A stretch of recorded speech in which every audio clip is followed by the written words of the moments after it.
Kia ora koutou. This is part 4 in the series about ngā Momo Kupu word classes. In this video, we'll have a closer look at verbs. In te reo Māori, ngā tūmahi.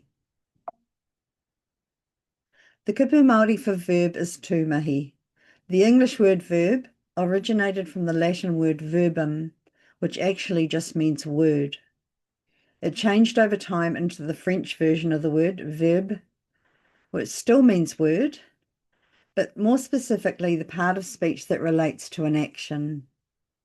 The word verb in English can also be described as an action word or a doing word. In te reo Māori, the word mahi means to do. E mahi ana aho I te mahi. I am doing the work. So it makes perfect sense that the kupu Māori for verb is tūmahi. There's a few different types of verbs in te reo Māori, and they are all really important to know about when you're learning. Starting with active verbs, which are either transitive or intransitive. Then we have experience verbs, passive verbs, and stative verbs.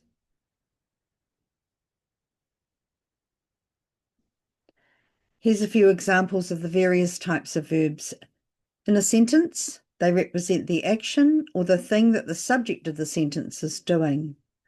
I've sorted them out into their various types here, so you can see the types of actions they are.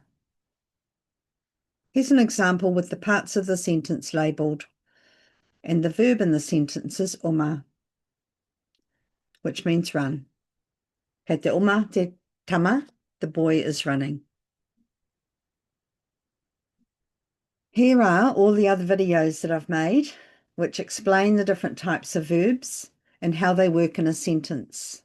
So when you're ready and you want to learn more about these, please have a look at these videos to find out more. So there you have it, a very brief introduction to tūmahi. Coming up in the next video about types of words, we'll be looking at tūwāhi, or prepositions. Ngā mihi nui kia koutou. Hei kona.